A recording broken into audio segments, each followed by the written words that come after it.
विद्युत रासायनिक सेल क्या है, इसकी कार्यविधि। ठीक है, तो विद्युत रासायनिक सेल आपको समझाने के लिए भेजा गया था। आपको जो भी उसमें मान लो डायग्राम को समझाया गया है, रासायनिक ऊर्जा को विद्युत ऊर्जा में परिवर्तन करने की युक्ति विद्युत रासायनिक सेल कहलाती है। ठीक है, किसको? विद्युत ऊर्जा, मतलब जो विद्युत है उसके द्वारा उसको हम रासायनिक ऊर्जा में कन्वर्ट कर देते हैं। ठीक है, वह सेल विद्युत रासायनिक सेल कहलाता है। इसकी कार्यविधि पर रेडॉक्स अभिक्रिया का, किस पे आधारित है? रेडॉक्स अभिक्रिया। रेडॉक्स अभिक्रिया में आपको बताया गया है अपचयन क्या है ऑक्सीकरण क्या है। ठीक है, तो यह इसे हम गैल्वेनीय या वोल्टीय सेल दो में से किसी नाम से भी जान सकते हैं। ठीक है,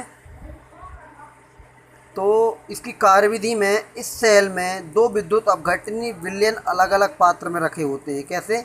अलग अलग। आपको बताया गया है कि दो धातु के छड़ लिए जाते हैं, एक कॉपर का होता है, दूसरा जिंक का होता है। पात्रों में क्या विद्युत अपघट धातु के आयन वाली धातु की छड़ या इलेक्ट्रोड का कार्य, छड़ जो होती है वो क्या कार्य करती है? ये छड़ जो होती है इलेक्ट्रोड का कार्य करती है। ठीक है, तो ये एक एनोड होता है, दूसरा कैथोड होता है।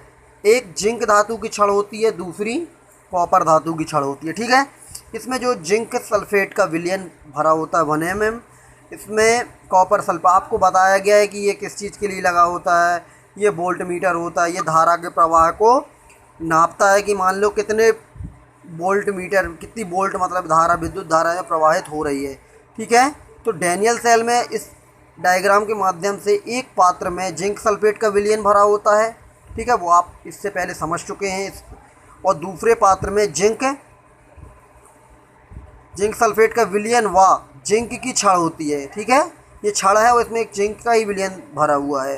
तथा दूसरे में कॉपर सल्फेट की छड़ और कॉपर सल्फेट का विलयन भरा होता है। ठीक है, जिंक सल्फेट विलयन जो है में जिंक प्लस आयन होते हैं। अब आपको पता है कि zinc square plus ion Zn square plus ion, ये कैसे प्राप्त हो गया, ये कैसा हुआ, इसका मतलब क्या हुआ? तो आप ऑक्सीकरण और अपचयन पढ़े होंगे, इसका मतलब क्या होता है और खाली इसका मतलब क्या हुआ वो आपको अभी इसके बारे में पता हुआ। तो जिंक स्क्वायर प्लस आयन होते हैं इस विलयन में। जिंक के रॉड में जिंक स्क्वायर प्लस विलयन में जिंक स्क्वायर प्लस आयन जो विलयन में जाने लगते हैं वह क्रिया ऑक्सीकरण कहलाती है। क्या होती है? जिंक स्क्वायर आयन होते हैं इस विलयन में। जिंक की रॉड से जिंक स्क्वायर प्लस आयन, मतलब जिंक जो है, इस जिंक में रिएक्टिव रिएक्शन होती है, तो जिंक प्लस आयन और इसके इलेक्ट्रॉन का निकलना, ये क्या कहलाता है? ऑक्सीकरण कहलाता है। यह आपको बताया गया था। ये इलेक्ट्रॉन तार द्वारा कॉपर की छड़ पर चले जाते हैं। किसके द्वारा? तार द्वारा। इस तार के माध्यम से किस पर चले जाते हैं? इस कॉपर की छड़ पर आ जाते हैं। क्या? जिंक। और कॉपर सल्फेट के विलयन में उपस्थित कॉपर स्क्वायर प्लस आयन का इन इलेक्ट्रॉनों द्वारा क्या हो जाता है? अपचयन। अपचयन मतलब क्या होता है वो आपको ही पता है कि अपचयन में ऑक्सीकरण में इलेक्ट्रॉन निकलते हैं, अपचयन में इलेक्ट्रॉन जुड़ते हैं। तो इधर पे क्या हुआ? अपचयन होने लगा। किसका? कॉपर स्क्वायर प्लस आयन का। तो कॉपर स्क्वायर प्लस आयन में 2 इलेक्ट्रॉन जो है उसमें जुड़ जाएंगे तो कॉपर बन जाएगा। तो इलेक्ट्रॉनों के इस प्रवाह के कारण विद्युत धारा उत्पन्न होती है। इन इलेक्ट्रॉनों का प्रवाह, मान लीजिए जिंक धातु का जो था वो तार के माध्यम से किस पे आ गया? कॉपर पे आ गया। तो ये इलेक्ट्रॉन का क्या हुआ? स्थानांतरण हो गया, माना निकल गया इस इलेक्ट्रॉन।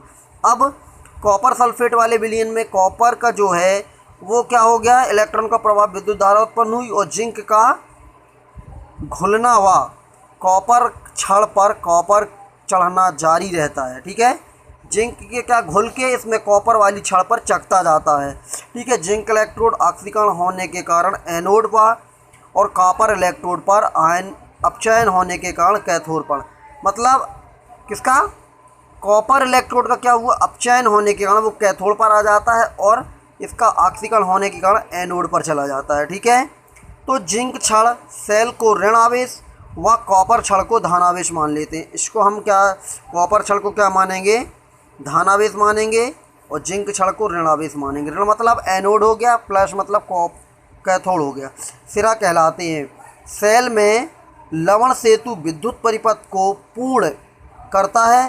सेल की संपूर्ण क्रियाविधि जो है, मान लीजिए जिंक और कॉपर स्क्वायर प्लस आयन में, तो कॉपर जिंक जो है वो क्या हुआ? इसकी दूसरे वाली छड़ पर जाके इसका जो मान लो ये सब चढ़ गया। ठीक है, कबर चढ़ गया तो ये किस में बदल गया, कॉपर में बदल गया। तो कॉपर कैसा होता है, ये धनावेशित होता है, ये कैसा है, ऋणावेशित, क्योंकि इसमें क्या हुआ, इसका अपचयन हुआ है, इसका क्या हुआ है, ऑक्सीकरण हुआ है। सॉरी इसका क्या हुआ है, इसका जो है ऑक्सीकरण हुआ है, क्योंकि इसमें इलेक्ट्रॉन क्या है, निकल गया है, और इसका क्या हुआ है, अपचयन हुआ है। ठीक है।